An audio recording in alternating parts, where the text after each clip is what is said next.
Franck Israël, bonjour. Bonjour Alexandre Rosenberg.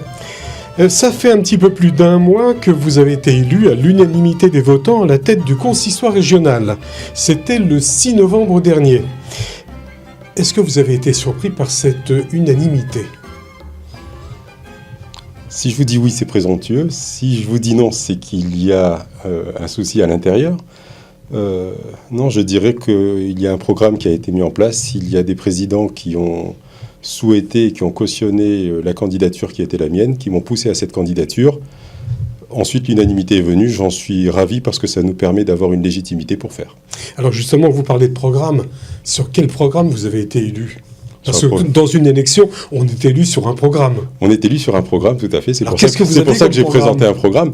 J'ai présenté un programme qui est multiple, qui est axé essentiellement sur l'unité, bien évidemment, parce que c'est important pour nos communautés, pour toutes les communautés de la région, d'avoir une unité dans nos actions, sur des synergies, sur des mutualisations dans les actions, sur la jeunesse. Alors c'est vrai qu'on peut donner des thèmes comme ça qui ne sont que des thèmes ou que des propos ou des actions qui peuvent paraître subjectives telles qu'elles sont énoncées aujourd'hui. Après, il faudra rentrer dans le détail, mais c'est vrai que c'est un programme assez large qui concerne de la professionnalisation pour l'ensemble de nos communautés, nos comités de direction dans l'ensemble des conseils d'administration. Il est important aujourd'hui de travailler sur l'heure du temps. On est en 2018 et il est nécessaire que nous puissions parler à nos fidèles, à nos corélégionnaires, selon le temps dans lequel nous sommes. Donc la professionnalisation pour être beaucoup plus audible vis-à-vis d'eux, pour nous permettre de parler d'égal à égal par rapport à nos jeunes, à nos moins jeunes, et avoir un discours qui est entendu par l'ensemble de nos corélégionnaires. Alors, est-ce que pour établir ce programme, est-ce que vous avez établi un audit ? Parce que vous me dites énormément de choses, oui, des constatations. Oui, tout à fait. Il y a un audit qui a été fait auprès de nombre de communautés, qu'elles soient au niveau local ou national. Il y a des consultations qui ont été menées au préalable avec nombre de personnes, et ça continue d'ailleurs parce qu'on n'a jamais terminé de consulter. L'important dans ce programme qui a été élaboré, qui n'est qu'une ébauche en fait, qui sont des éléments envoyés pour bâtir un programme futur, c'est l'écoute. Donc, tout au long des semaines qui viennent, et c'est pour ça que je ne me précipite pas, parce que nous ne sommes pas pressés de faire les choses, ou de bien les faire en tout cas. Donc, nous allons mener des actions à partir de maintenant, sur les quelques semaines ou les mois à venir, mais la légitimité et l'importance du programme que nous mettrons en place sera réellement établie ou sera envoyée à l'ensemble des corélégionnaires de la Côte d'Azur et du Var pour les communautés du Var dans quelques semaines ou dans quelques mois, lorsque nous aurons entendu l'ensemble des personnes que nous souhaitons entendre ou consulter, parce qu'il est important d'entendre tout le monde afin d'établir le diagnostic final, entre guillemets, et pouvoir réellement répondre à toutes les attentes des corélégionnaires sur nos consistoires de la Côte d'Azur. Alors tout à l'heure, je parlais d'unanimité. Combien y a-t-il de consistoires qui dépendent du consistoire régional ? Il y a 12 consistoires, 12 villes. C'est-à-dire ? Ça part de Menton jusqu'à Fréjus-Saint-Raphaël en passant par la Corse, donc ce fameux triangle. Donc vous avez le consistoire de Menton, le consistoire de Monaco, le consistoire de Nice, de Saint-Laurent-du-Var, de Cagnes-sur-Mer, d'Antibes-Juan-les-Pins, de Grasse, de Draguignan, de Valbonne, de Cannes. Vous avez le consistoire de Fréjus, Saint-Raphaël et Bastia. Donc en fait, votre ambition, c'est que tous les consistoires travaillent ensemble. C'est créer des synergies, bien évidemment, entre tous les consistoires. Alors, nous avons un calendrier qui est commun pour tout le monde, bien évidemment. Néanmoins, nous pouvons fédérer, nous pouvons créer plus d'unité, nous pouvons créer plus de synergie et mutualiser des actions qui nous permettront d'avoir des ponts entre nos communautés. Je crois que c'est capital aujourd'hui. Il y a eu une déperdition dans les années passées des personnes qui se sont un petit peu éloignées de nos communautés, quelles qu'en soient les raisons d'ailleurs. À nous d'aller les chercher, mais à nous d'aller les chercher dans nos synergies, dans des mutualisations et dans un discours qui sera le même, avec des éléments de langage qui permettront de valoriser le consistoire, parce que c'est l'enjeu est là également. Qu'est-ce que le consistoire aujourd'hui ? Ce n'est pas un mot jeté au milieu d'un pays qui est magnifique, qu'est la France. C'est une institution qui date de 1808, qui a une signification, qui a une légitimité au niveau de son corollaire, qui est la pérennité du judaïsme français et sa représentativité. Donc c'est très important de valoriser cette institution auprès de l'ensemble de nos communautés, de nos conseils, mais surtout auprès de nos coreligionnaires pour qu'ils comprennent que le consistoire, c'est aujourd'hui le fait que nous prenons dans nos communautés, quelles qu'elles soient, dans toutes les villes du consistoire régional, les personnes de confession juive, de la naissance jusqu'au dernier devoir, en passant par toutes les activités et tout ce que l'on peut apporter dans le judaïsme. Il y a une autre question, c'est qu'est-ce qu'on veut faire aussi du consistoire ? Ça sera à vous, au fait, aussi. Pérenniser le judaïsme. Je crois que la mission du consistoire, c'est de faire en sorte... Judaïsme français. Judaïsme français, bien évidemment, puisque nous sommes français. J'ai dit la semaine dernière, je crois, puisque dans l'émission de radio que nous avons aujourd'hui sur Nice, que ce que je souhaitais, c'est que chaque juif puisse trouver vraiment son épanouissement en étant le coproducteur du judaïsme français consistorial de demain. C'est un petit peu, je dirais, si ce n'est le slogan, c'est notre volonté de faire en sorte que chacun... C'est une ambition, bien évidemment, mais c'est une ambition et surtout un objectif.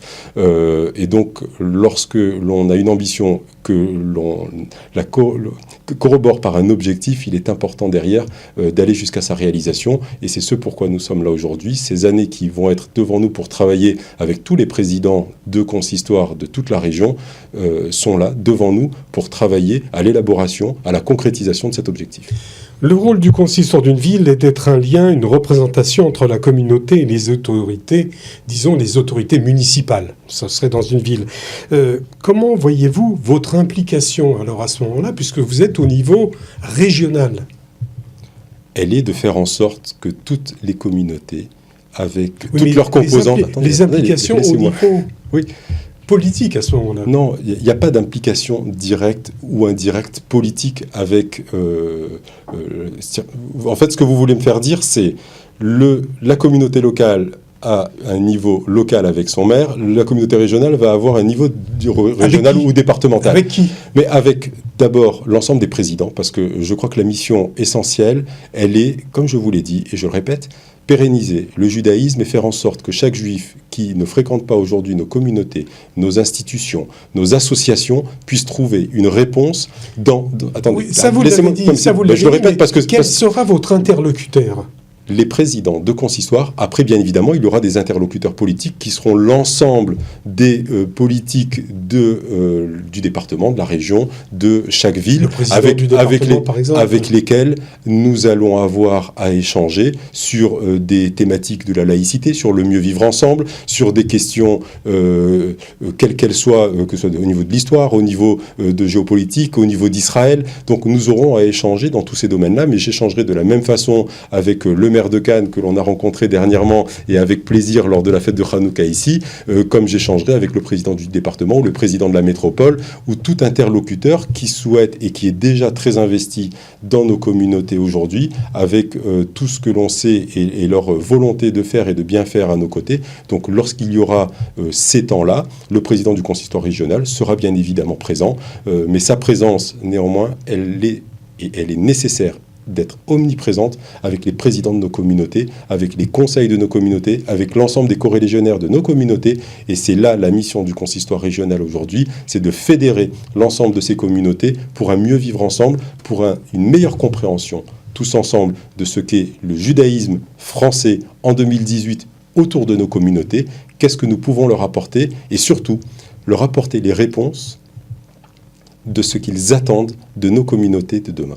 Alors, est-ce que vous avez déjà, puisque vous avez dit que vous aviez déjà pratiquement fait un audit, quelles sont les questions que l'on vous a posées ?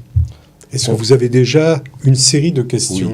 Oui, pas de questions. On a surtout des attentes qui sont fortes, des attentes dans cette mutualisation. C'est pour ça que je le répète assez fréquemment, l'unité, les ponts entre nos communautés, les synergies dans nos manifestations, la mutualisation d'actions. Ça, c'est quelque chose qui est extrêmement demandé par les fidèles que l'on voit. Avoir une volonté forte pour aller vers eux, tout simplement. Être beaucoup plus proche de nos fidèles et puis faire en sorte simplement de les écouter. Je crois qu'il y a eu une carence à ce niveau-là. Les écouter, que ce soit pour la jeunesse, pour les quadras, pour les personnes. C'est une constatation forte qui est que il y a énormément de choses qui fonctionnent dans nos communautés. Ça, c'est déjà un premier point. Je ne suis pas là pour dire ce qui a été fait n'est pas bien fait, bien au contraire. On arrive à la croisée des chemins aujourd'hui avec ce qu'il y a eu dans le passé qui nous a permis, et fort heureusement, d'arriver là où nous sommes aujourd'hui. Et puis il y a l'avenir que l'on veut donner à nos communautés. Je m'inscris dans cette vision-là, ou dans une vision qui nous permettra demain d'avoir un consistoire extrêmement fort, qui sera valorisé et qui permettra aux jeunes d'avoir une réponse à leurs attentes pour la jeunesse, aux moins jeunes, aux trentenaires, d'avoir une réponse par rapport à ces jeunes couples qui ont envie de retrouver dans nos structures des éléments de réponse à leurs activités, aux quadras de pouvoir être également demain, ou que ce soit des personnes de 20 ans à 60 ans, d'être demain la relève communautaire au sein de nos institutions, parce que c'est important et c'est quelque chose dans lequel je m'inscris également pour aller chercher et trouver dans l'ensemble des communautés des personnes pour accompagner ceux qui sont en poste aujourd'hui afin de pouvoir trouver une sorte d'incubateur. Le consistoire régional serait peut-être un incubateur demain de cadres communautaires qui permettrait demain d'être la relève de l'ensemble de nos présidents, de nous-mêmes, parce que nous ne sommes pas éternels et notre première mission, en dehors du fait de pérenniser le judaïsme, c'est de faire en sorte d'assurer la relève communautaire, parce que si nous ne le faisons pas, ça veut dire que nous avons failli dans notre devoir.